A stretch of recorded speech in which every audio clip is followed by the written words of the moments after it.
My name's David Lambrick, for those of you who don't know me, and I'm Deputy Pro-Vice-Chancellor for Science and Engineering, and it's my great pleasure today to introduce our speaker today.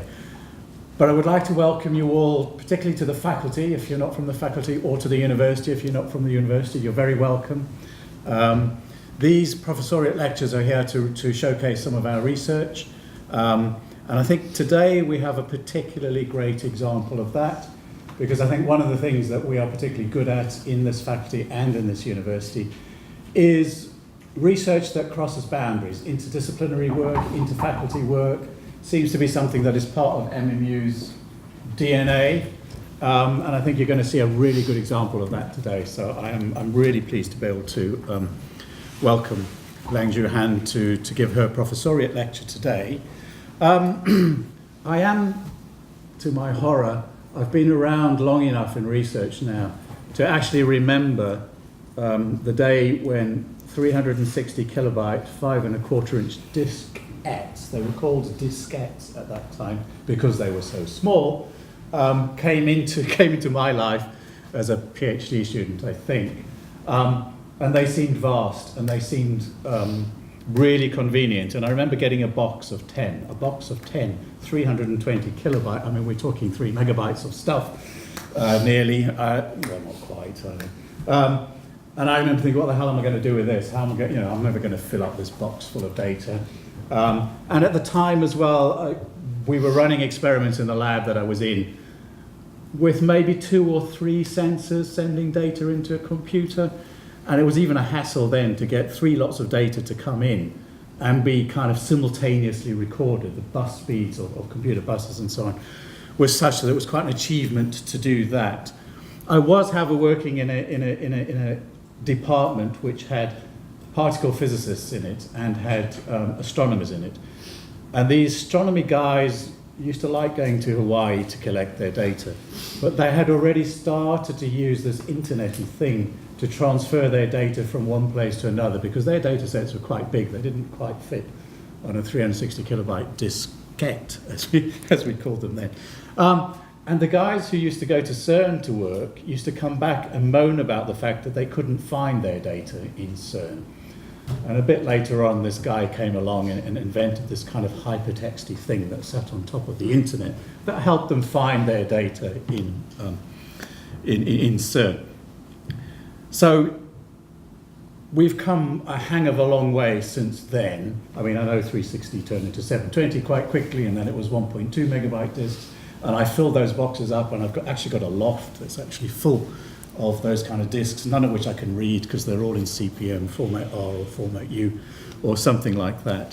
And today you're going to hear about one of our leaders, one of the people that's leading us with where we are now and the absolute kind of scale that's hit us in terms of big data, in terms of handling it, analysing it, and looking at it. We have a real leader in the faculty, and I'm very pleased to introduce Liangxiu Han, who obtained her PhD in computing science from Fudan University in 2002.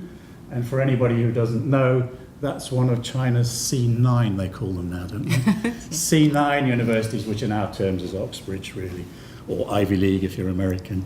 From 2002 to 2004, she worked as head of network and systems test division, R&D project manager at the Shanghai Development Center for Computer Software Technology.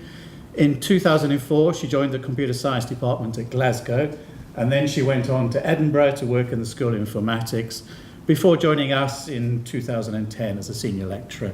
And last year in July 2017, she was awarded her chair in computer science. She is Deputy Director of the Centre for Advanced Computational Science and also for the Manchester Met Crime and Wellbeing Big Data Centre. And I think this is one of those examples of something that works really well at ManMet. And she has been fundamental to the creation and the ongoing success of the Crime and Wellbeing Big Data Centre. And in particular, she's led the design, development of the secure environment, which has allowed the Big Data Centre to house large-scale, highly sensitive data sets, not that long ago that GDPR became law, from partners from government ministries, police forces across the United Kingdom.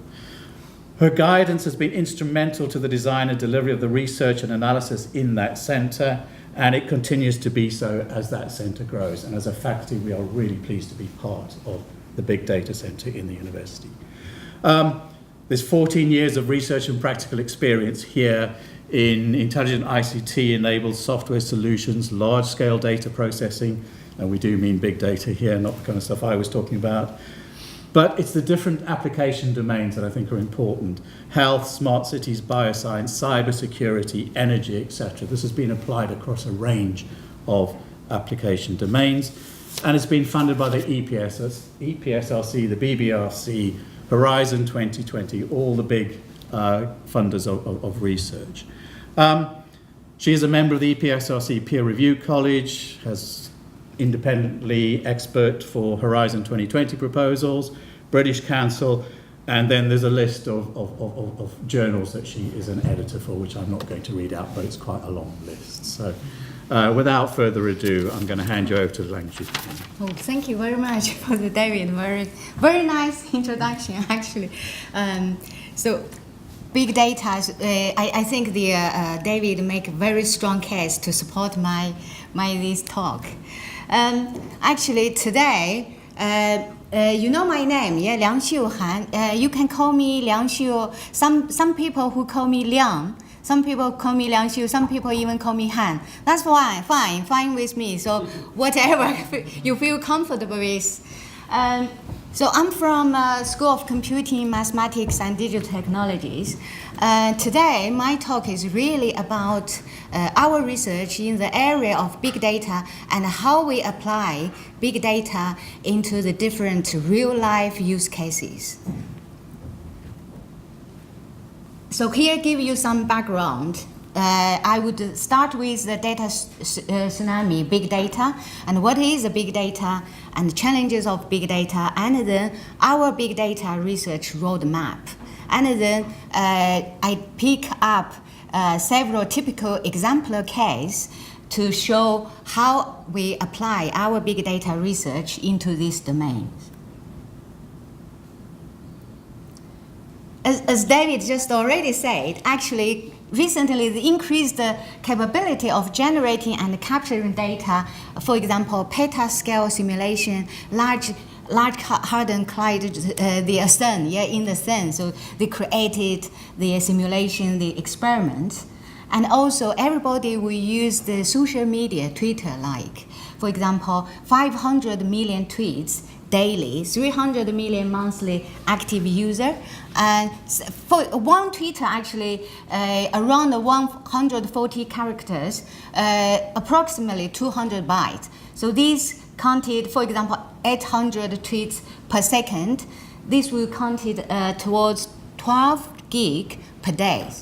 So basically, and also there are medical images. For example, CE big. This is 4.7 the millions data for cancer research for the medical images. CE big is very big data repository.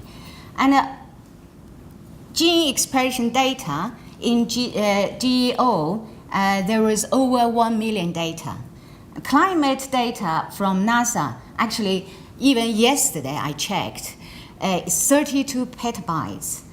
With the total capacity 37, they actually release their data to across the world. So ask the researchers to actively engage with them to analyze climate data. And also SKE, this is a very large international project. Based on the fact from their website, they said the data collected by this SKE in a single day would take nearly 2 million years to play back on an iPod. So this is a really fact. So let's look at what this is happened in the Internet Minute. If you can have a look, I'm not very sure whether it is clear enough for you. So if you can look, here I'm mostly interested in the native flags. For the 2018, this is 260K hours watched. The YouTube 4.3 million. If you can look, compare 2017 to 2018. So if you can see, 2017 net flags, that's 70K. So now it's increased to 260K. So basically increased 73%. So if you can see, that's how big data, the data always growing. So now is really data intensive area. There is big data because some people, they really have misunderstanding about the big data. So big data basically is not really new term. It is already around for over a decade already. So previously, the most people, they call the data intensive, data-centric computing, or data-intensive computing, or data-driven computing, or for the moment they call the big data computing. That's actually interchangeable term. It is not mysterious. So here is the IDC report from the data volume by 2020. It will reach 35 zettabytes. Let's have a look at zettabytes. What's a zettabyte means? So big data is really push their boundaries. The big data, for the moment, we're really already into the new paradigm. Big data really leads the science discovery. So let's look at what is the big data. Before we go in that, we can let's understand data size representation. So binary digit. So this is how computers store and compute the data in the computer. So 01. So that means no matter how big it is, for me it's really just 0, 1. Okay, for all of you. Okay, in the computer. And the bytes, 8-bit. These 8 bits actually enough to represent the information. So this is a basic unit in the computing code. And the kilobytes, actually, one page of typed text is around 2 kilobytes. So give you some quantity. And the megabytes, a typical pop song is around 4 megabytes. And also 2-hour films around 2 gig. And also terabytes. So terabytes, I think native flags, normally they have the master copy around 300 terabytes. So all these zettabytes, zettabytes. So this is all really to show for the moment the data really grown rapidly. Yottabytes. So let's have a look. As I just already mentioned, big data is really not a new term. It's just really previously we called it data intensive computing. It is the origin of the big data. So 1998. And then the 3D come out 2001. It's not new by Don Lanley. And 2010 is widespread in economists. And then some people who's published the paper in the Nature in Science actually is economists. They had big data. And then 2012, the Gartner, IBM, Cisco, and Microsoft, they all kind of like try to coin the big data. So what is really big data? Big data is a relative term. We normally don't define in terms of size being larger than a certain number of terabytes or petabytes.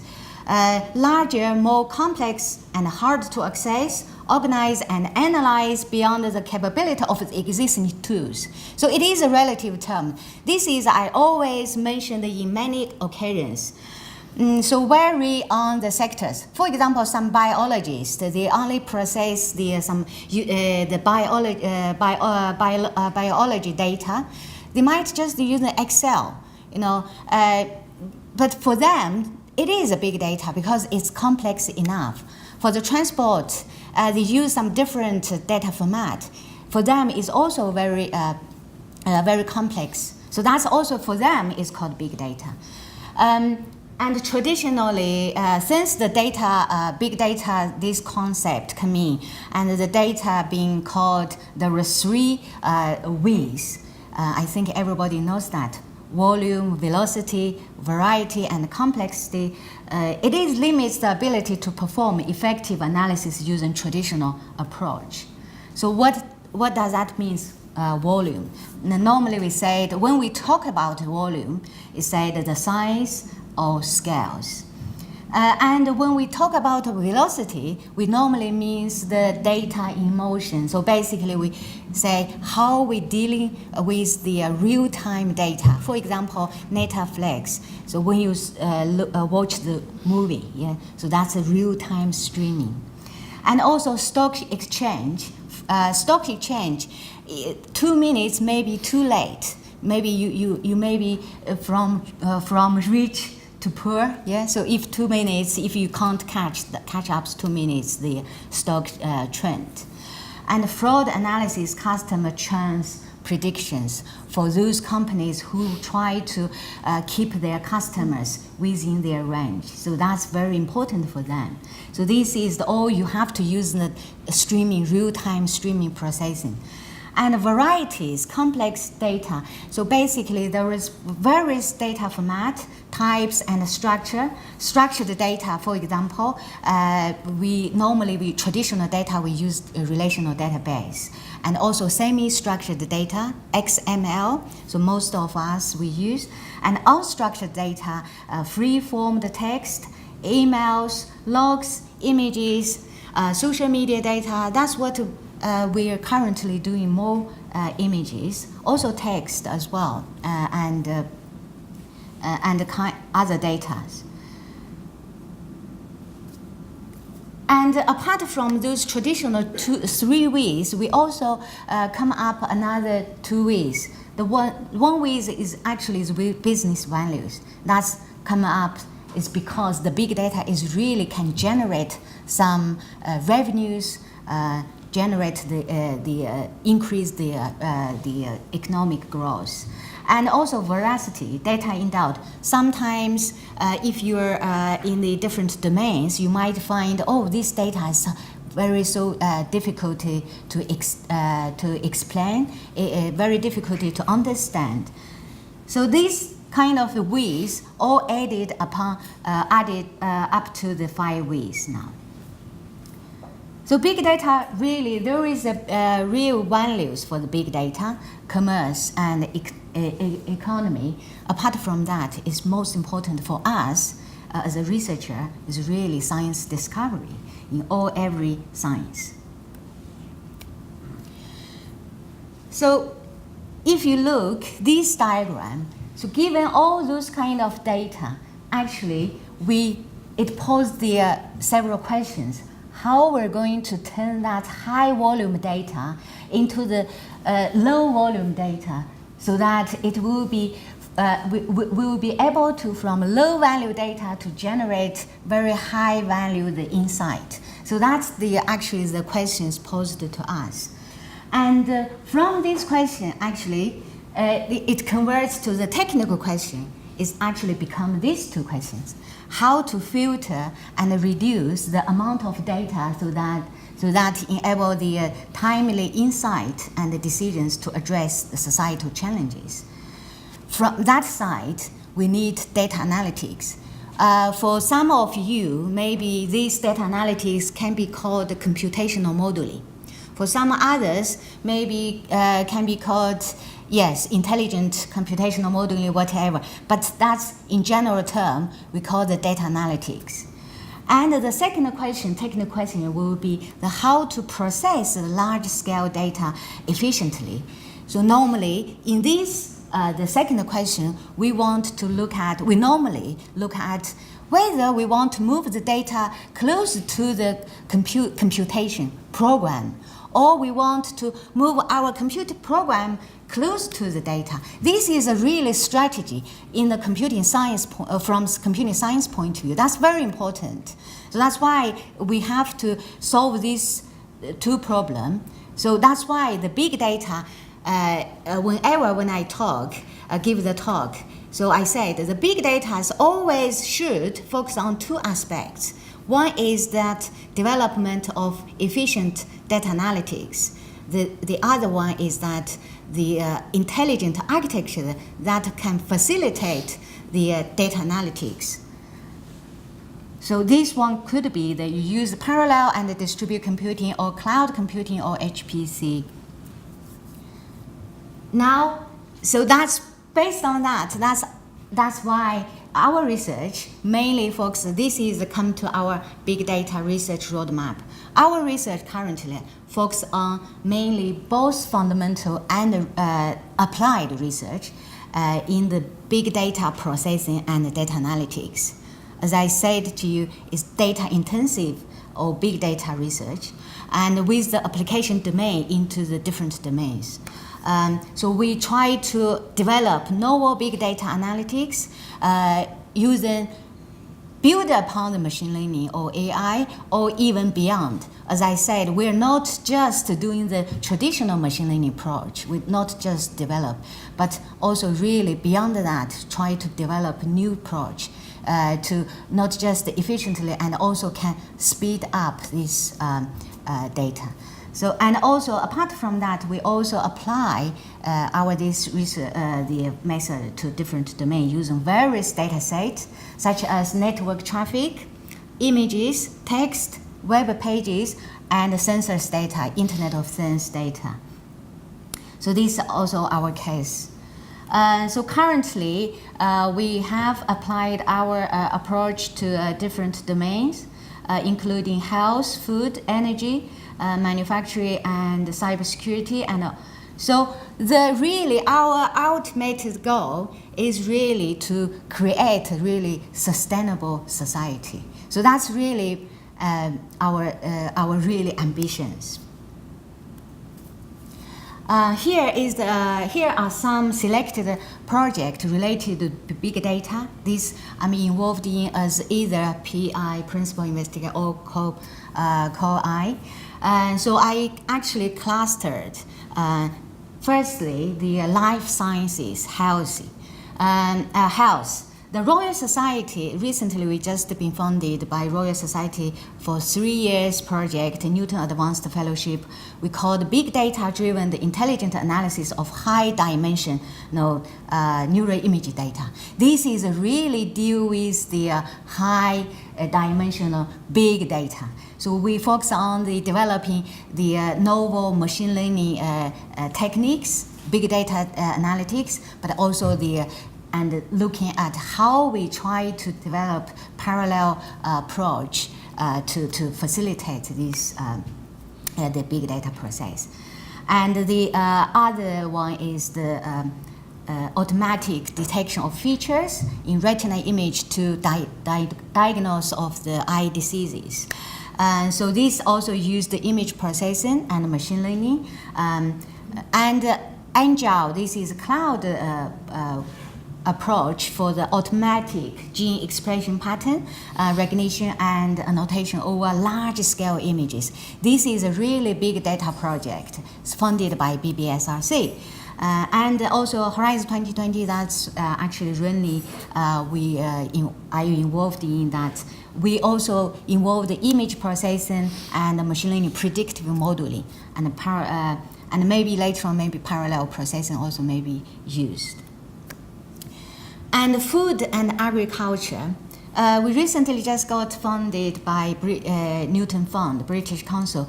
We try to actually analyze, develop a big data platform to analyze data to create for the crop disease detection, automated analysis for the precision farming. This is really involved the big data to analyze drone images and smartphone images, and this project was for this in collaboration with Malaya. And the BBSRC project, this one is also just being awarded for the automated diagnostic for the tools for potato blight disease. The underlying techniques is similar. We use the image pattern recognition, we use cloud computing, we use the big data processing. And also agri-tech, in China. This is funded by STFC. This is in collaboration with Chinese Academy Science. It's a very prestigious institution in China. Basically, we analyze the remote sensing satellite images. And the other project is COP. That's actually funded by the RCUK digital program. This one is really analyze the smartphone. If you look at this path, so you can see our project actually built along the path from the smartphone images to the satellite images to drone images. That's actually the resolutions becomes higher and higher. And then it will actually provide us a platform. It's really provide the complete solutions for these precision agriculture. And smart cities. Smart cities, I'm in the co-I in the MMU team in the City World project. This is a very large project, involved 23 partners, led by Manchester City Council. So for our task, I'm responsible. I'm leading the subtask. Task is to developing the big data platform for the energy data analytics, and certainly and another one is GMP. Actually, work with John Bannister, Professor John Bannister. Crime Wellbeing Big Data Centers Director. So we got the contract for the police from GMP. Currently, our team will currently analyze we here. And also another big data, we got the big data funded by EPSRC Record Network. It's actually we try to develop a big data platform for customer insight. Basically, our task is try to develop big data tools to analyze scrappy information from a website, real-time analysis, and doing the sentiment analysis, and to try to push the knowledge, doing sentiment analysis to give you the based on the review and give you the product review for the customer review. So this is the overall the roadmap currently what we are working on, and I just pick up several example case what we have been doing and the approach we have developed. The BBSRC funded project Agile. So basically in this project, exactly follow what I said. When we talk about the big data, we have to really focus on two aspects. One is really data analytics. The other one is the intelligent architecture. So for this project, exactly follow that line. Firstly, we developed the data analytics. That's actually we developed the algorithm for automatic gene expression patterns recognition and annotation. And for the second task is that data processing, how we process, how we make this data analytics run efficiently on either cloud computing or cluster or any HPC facilities. So this is our BBSS project, the task. We actually already developed. So this task, I just give you a little bit background about why we try to do this task. This task is called automatic gene annotation. So annotation means for the biologist, it's very important because normally biologists, they using high throughput machine, for example, high throughput machines to generate those embryo images. If you look, this gene expression pattern, that's the stained purple. That's we call the gene expression pattern. For biologists, they are really keen to link my left-hand side. It is the ontology database. Ontology database means the anatomic component database. I think because biologists normally they try to link the anatomic component with the images on the left, right. So basically, for example, humerus. Here I point there. So humerus, they have to really label the humerus with the gene expression pattern with the stained purple. So how would you do that? Because normally the biologists, they do this by manually, they looking at each image and then they try to label, using the manually, using the just the computer tools, but not automated. And but do remember, this type of data is 40 terabytes. Okay, so this term, ontology terms, is around 2,000 terms, 1,500 terms. So this is a really tedious task. How can we really make this automated? So we got these research questions. So there is some motivation. Let me show you the motivations. So because this is really the use manual annotation, the costly and the timely, so massive amount of data they generated. So we have to really develop the automated tools. However, you already just see that images very different. And if you can see how the image generated. So normally, the biologists, they on the high throughput machine, they normally, for example, they have an embryo, they using some high throughput machine, slice this embryo, and then they take the picture, and like my right hand side, and then this picture, as you just see, that images. So if you can see from each different position, it's very hard to really identify where the gene expression pattern really means the humerus. Yeah. So that's why it's very challenges for us. There is challenges. So multi-gene patterns coexisting in an image, and variable shape, locations, orientations of images. The number of images associated with a certain gene is uneven.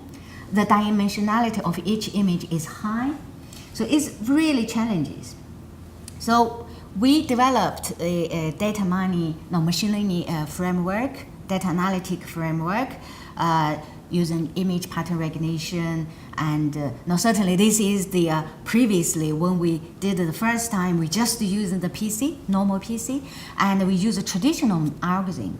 However, because of the 40 terabytes data, how we're going to make this scalable? So that's our next question. So although you developed such the machine learning algorithm, but it's not working, it's not scalable. So we have to think other way. So here is the core methodology what we used in our data mining framework. If you can see, we use different filter algorithm. We got the use different. So I will ignore this mathematical equation, but what I showed you is that we developed some methodologies, and then we if you look the image what I showed the right hand. So basically, why I put that image there? The reason is that the human didn't recognize that image has the humerus. However, the machine recognized. So that means machine doesn't have bias. So the human, because it is a tedious task, the human made a mistake. Human didn't recognize, but machine recognized. So this is why we try to use machine learning. Currently machine learning is very hot now, AI. But actually, this is being around for many years. But from this case, you will know why machine learning is why the people use the machine learning. So as I said, 40 terabytes is not scalable. So if you cannot just execute those programs on your single computer. So next task we're going to do is that to try to accelerate our algorithm. We'll come to the parallelization. So normally the parallelization, along with the parallel programming model, it is sort of after the solution to solve the big data problem. Generally, when we consider to accelerate your application, normally there are 3 considerations if you want to parallelize the application. Firstly, how to distribute workloads or decompose algorithm into the parts. Secondly, how to map the task onto various computers. Do remember, when you execute your program in parallel or on the cluster, you do have many, many nodes. Yeah. So the problem for you, for our computer scientists, that's what we have to do is that what kind of strategy to distribute those workloads to the different nodes, and how to coordinate these nodes. You cannot just, I give you. You have to communicate among the nodes. So this is something parallel computing does. So normally there is some general approach for the data parallelism. The data parallelism, task parallelism, pipelining, and data parallelism is normally the workload are distributed to the different computing nodes, and the same task can be executed on the subset of the data. So most of you, I think, you might already know that MapReduce, yeah? MapReduce is typical data parallel programming models, because you can actually split your data into the chunks and execute a subset on the different nodes and then aggregate. This we also call embarrassingly parallel. And the other parallel is called task parallelism. Task parallelism is basically, I have the same data set, but I have different tasks can be executed in the different machine, but they don't have any dependency. So you can execute independently, and then you can collocate. So this is task parallelism.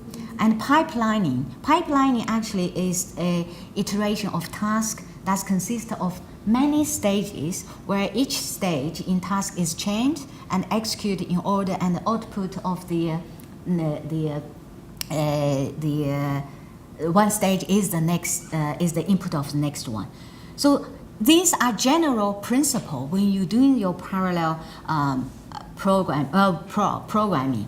However, what kind of strategy, what kind of algorithm you have to design by yourself, or you can use, certainly there are some existing parallel programming model you can use. For example, like here, what we have used, like for example, MapReduce. MapReduce is the very famous parallel programming model. As I said, it's only very applicable to the data parallelism. It's not for all of them. So you can't just say, okay, any algorithm you can use the MapReduce. No, you can't. And also the MPI, message passing interface. So this is also another parallel programming. Certainly, we also develop our own parallel programming. So here, what we do is that really we try to adapt our algorithm, traditional machine learning algorithm, into the parallelized algorithm, so that make them to run on the cloud computing or the cluster, either cluster or cloud. Okay, so this is something what we have used in our research. So I'm not going to detail all this technique, yeah? So I don't think that if too technical, maybe you don't. But the principle is just to try to make the big task into the small task executed on the different various nodes. That's the principles. Yeah. All this does the same. Does these principles. So what I just said, we parallelize these applications. We have to think where to run. Yeah. Some people say, for example, if I have the cluster, I might just directly get this application parallelized algorithm run on my cluster. No problem, just run it. And however, for some of the institution or some of research group, they don't have the cluster in hand. So what they do is that try to rent the resources from the cloud. So cloud is very, you don't have to the front of cost. You don't have to cost before you're doing anything. So that's why you just pay as you go. So cloud is the typical distributed computing with the service level agreement. And as I said, they can offer your resources, so software applications, infrastructures, even the cluster, as I said, you can just pay, you can rent, and then you can configure as your own cluster. Okay, so this is really pay per user model. So how the cloud computing is involved? So previously, in the 1960s, I think, the distributed computing from DARPANET, distributed computing, and then the parallel computing, so basically decompose the big task into the smaller task. And then the grid computing, as you already know that e-science previously very popular, grid computing. And then grid computing, they create many very nice tool. However, this nice tool is not commercialized. It's kind of a little bit very hard to use. And then at this moment, there is the virtualization techniques comes, Zen, from Cambridge. They come, and then they kind of try to use the virtualization techniques, and then they come out. Actually, they build upon the grid computing. Actually, they use a lot of the grid computing. Those kind of technology come from there, and then they build the cloud computing. So the cloud computing actually is actually evolved from this previous one, but it enhanced, augmented with the payment models, business model. So this is the kind of, so for the moment, what I can say is that cloud computing is basically underlying techniques that still use the previous technology, what we have built up from grid parallel computing. So if we want, for example, if I don't have the cluster, I want to run the cloud computing. So that means I have to migrate my application to the cloud. So there are issues when you migrate your applications to the cloud. It's not something that if you develop parallel programming and then you just directly deploy. Yes. Okay, so you have to consider the migration, the cost. There are some migration, for example, storage cost, computational cost, and the transfer cost. So because cloud computing is the payment model, pay as you go. In that case, then you have to think, if you move all your data into the cloud, you have to think, how much this data storage cost? And when you execute this workflow, the application in the cloud, you have to also consider whether it is really saving my cost, because I compute every time, or the computing cost. So from computing science perspective, what we're really looking at is really data movement and computation. This is our really performance bottleneck. So that's why we come up, the idea is that to develop we called data reuse mechanism in the cloud, because we consider whether we should store the data, or whether we should delete the data, or we regenerate. So this is kind of thing we have to balance. So that's why we have developed a Patronet-based model to minimize running cost on the cloud. The main idea is really to reuse intermediate data and reduce the data movement. As I said, from a computing science point of view, data movement is most important part, what we should consider. for example, whether we want to move our data close to the computing program or move the computing program close to our data without moving the data. So that's very important. So if you look this workflow, you can see we want to try to develop an algorithm. That algorithm can help you identify, for example, PE1. PE1, here we have input data. PE1 will generate output data. So our algorithm can identify whether this output should be deleted or we have to keep. Yeah? Because, as I said, cloud computing will cost you everything. Cost you storage, cost you computing. So we provide the cost model so that you can make justification, optimize that whether you should delete or keep the data. So this is something what we developed, data reuse. And we actually did the experiment. If you can see the very bottom line, that's dynamic optimization. So you can see that's actually really saving the cost. We developed them. And why I put very much focus on this project, actually, this project actually built our foundation. We developed this approach, generic approach.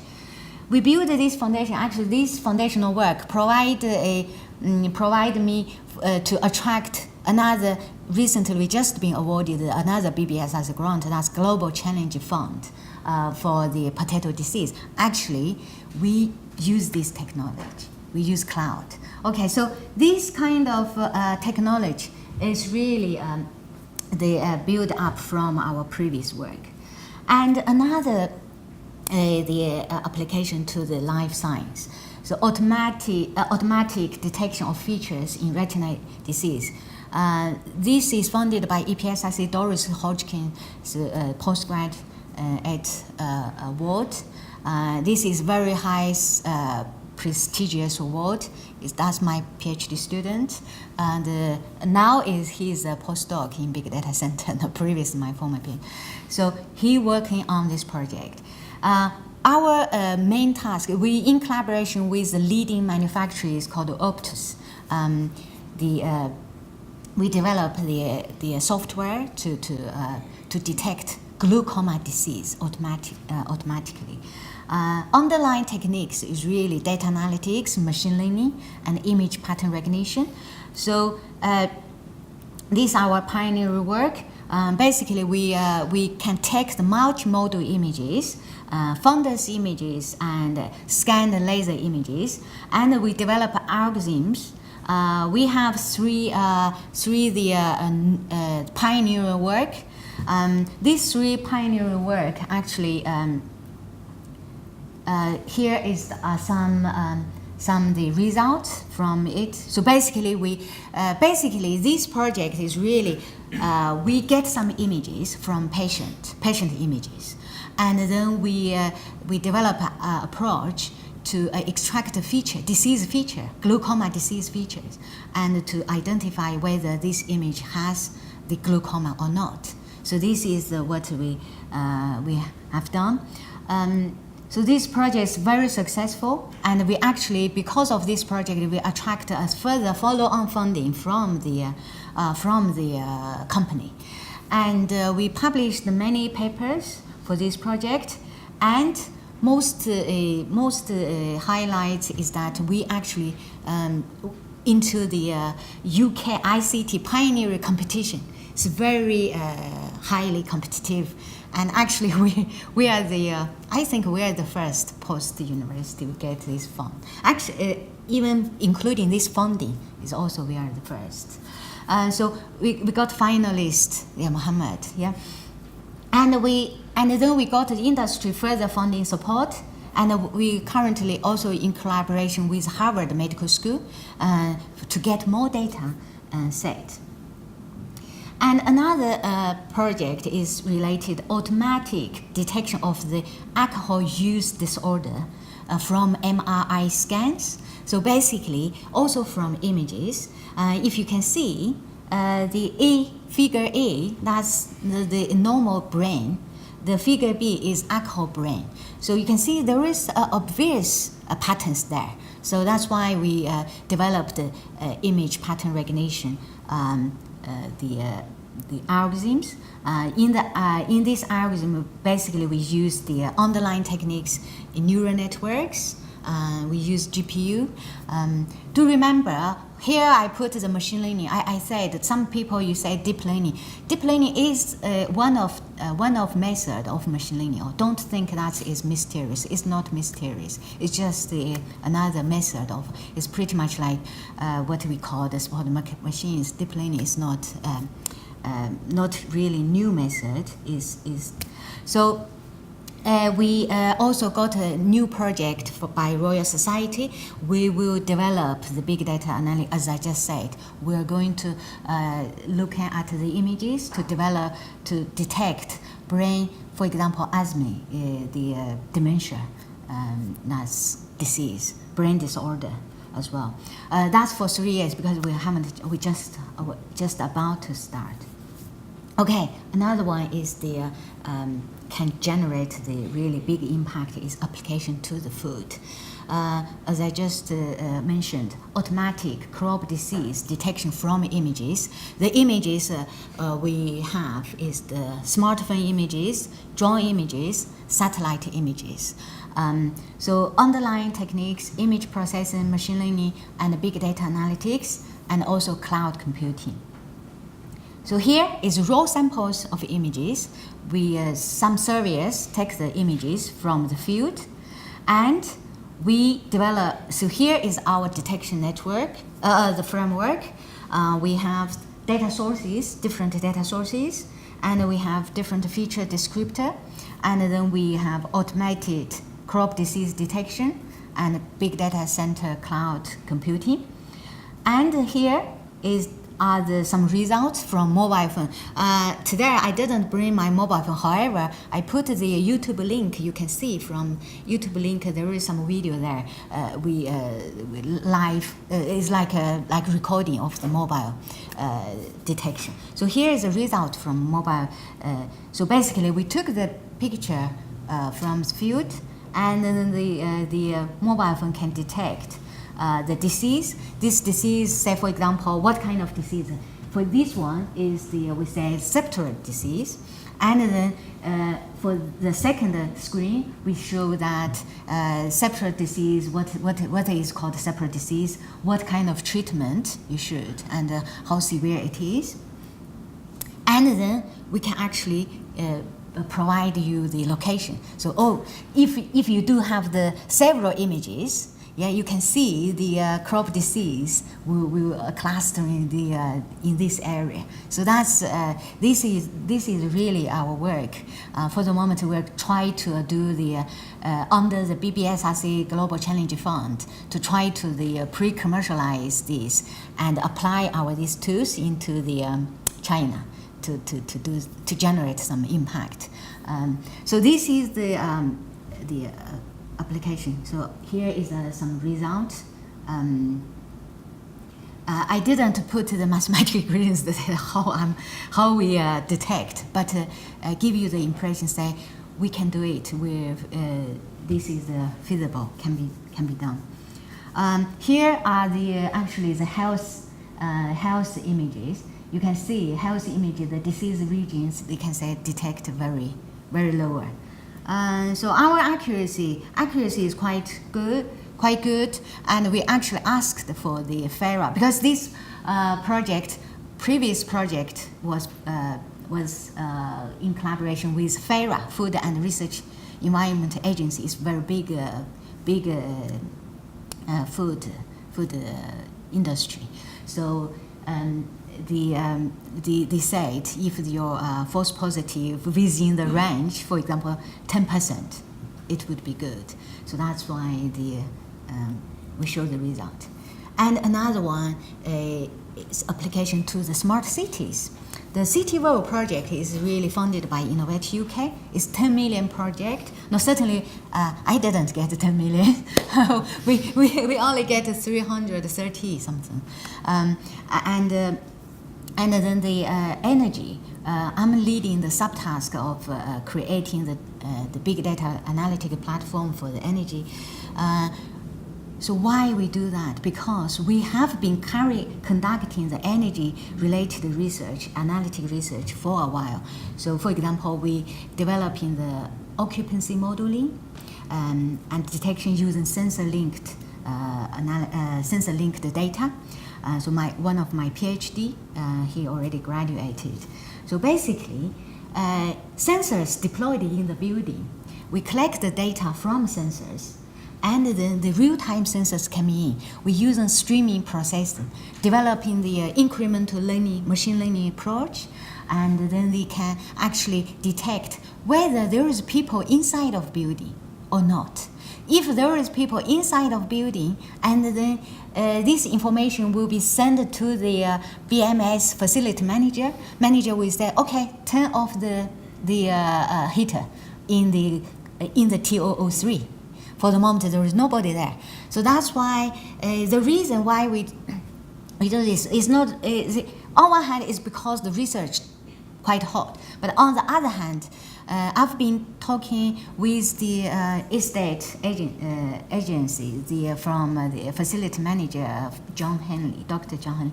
So they said, it's actually our university, they don't have this kind of mechanism, say for example, how many people inside the building. Normally they fix the schedule, and normally they count the people.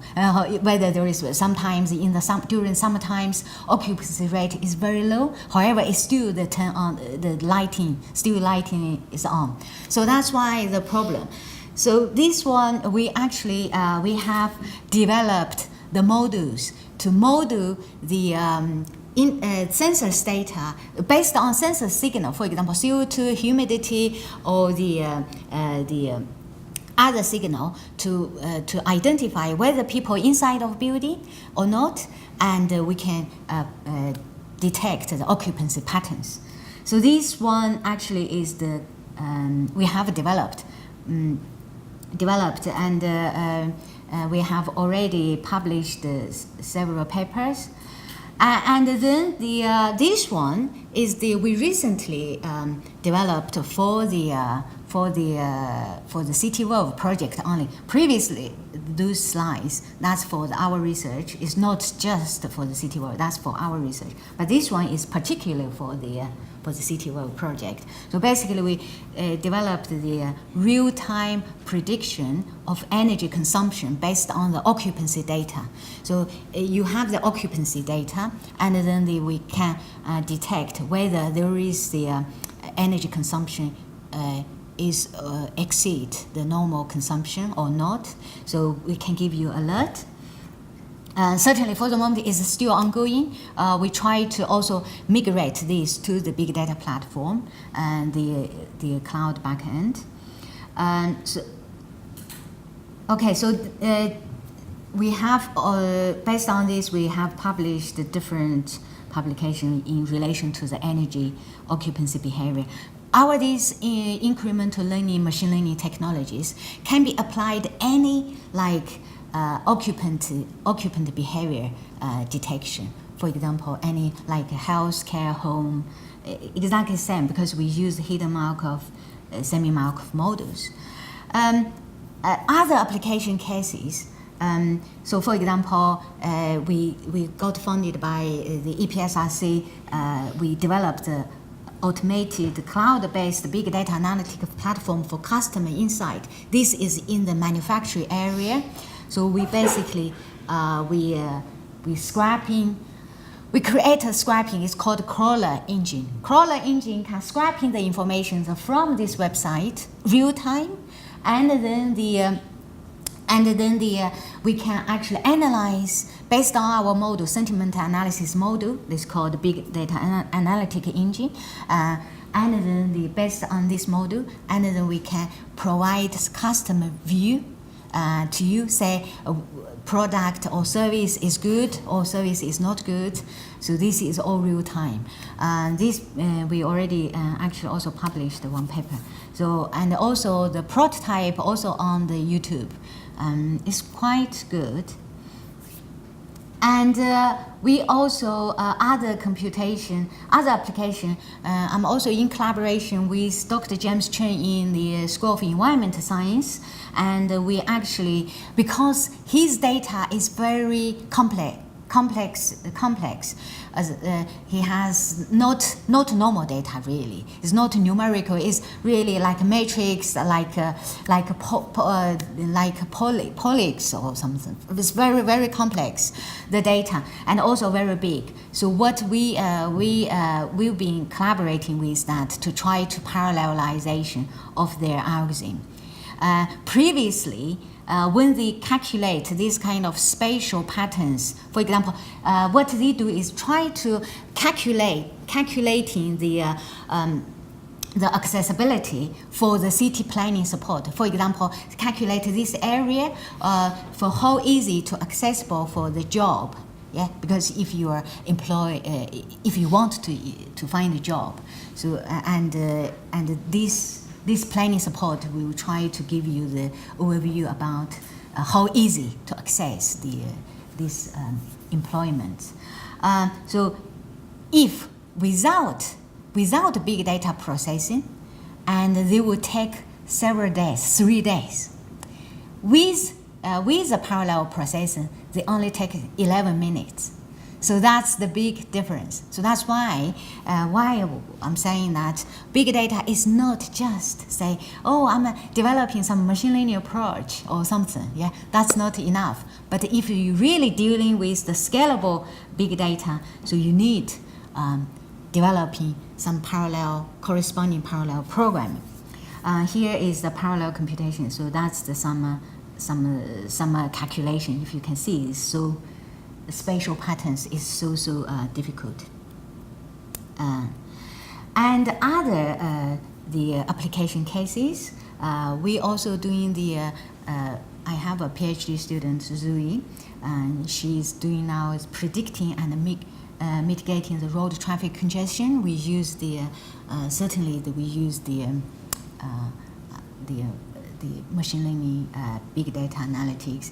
Now certainly for the moment, mainly is focused on the deep learning. As I said, if we want to do scalable, we might also use the parallel processing. For the detecting the financial or the fraud, the crimes in capital market, and another PhD student, Poyen, who is doing the to predict the fraud. For the moment, we look at Bitcoin, the data. And I think all this kind of data is, as I said, is not big data. It's not what we say we use the traditional approach. It's really beyond the traditional machine learning approach, AI. So I think all the demos, some demos I put to the YouTube, if you can have a look. So this is some demos. It really, I think, acknowledge, it's just in time, yeah, I think. So really acknowledge, big thank you to the Engage team, the Ben, Amy, and certainly the faculty, because you organized it. Thank you very much.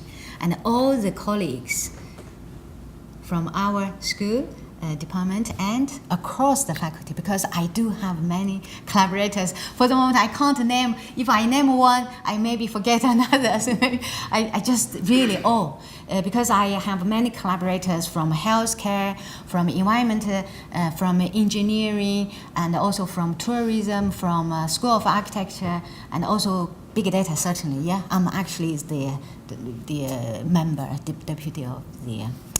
MMU Big Data Centers, Heeman. All my PhD and all this work, all all credit to them, okay? And my external collaborator from both nationally and internationally. Universities in UK, University of Edinburgh is my common collaborator, and Cardiff, Loughborough University, Glasgow, Aberdeen, and also France, Spain, Austria, so Melbourne University and Austria, China, Malaya, and certainly most appreciate the funding support from research councils, EPSRC, BBSRC Innovate UK and all these industry partners. Really, really appreciate. Thank you very much. Thank you. Thank you.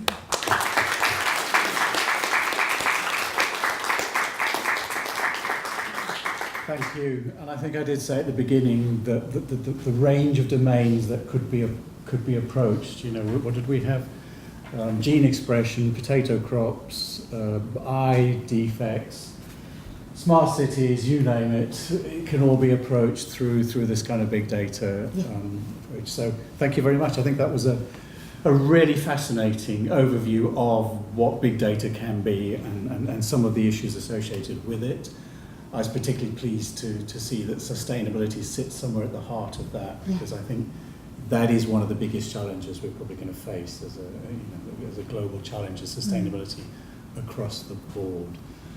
You're happy to answer a few questions, aren't you? Yeah, I'm happy. If you have really detailed questions about those equations that you saw, you can ask them outside with a glass of wine. But if there are any comments or any questions about what you've heard, anybody got any? Yeah. I do have a couple, and it might partly illustrate that it's a long time since I've been involved in some of this. Universities have to think about storing data now, partly for legal reasons, but also partly for not losing it, and so on. So the notion of getting rid of primary data is quite an attractive one in one sense, because as an institution at the moment, we're looking to find a research data storage solution, and the numbers are getting very big and so on. So the idea of losing some of your data because you processed it to the next output is kind of attractive for us. But I still come from an era where losing primary data is like the worst thing you could possibly do.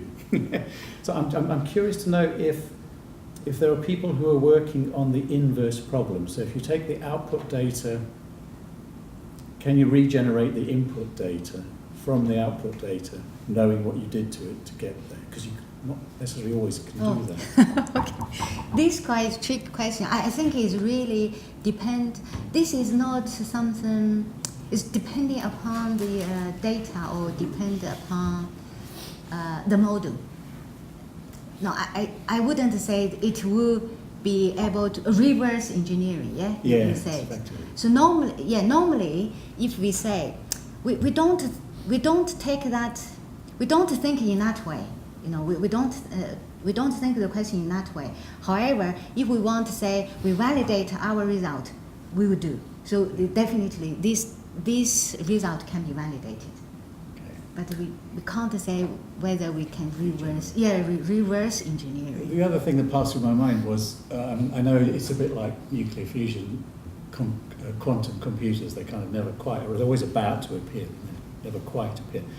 Are there people working in quantum computing who will be able to apply data processing to kind of big data, do you know? Yeah, certainly. Sure. Yeah, sure. Yeah, that's sure.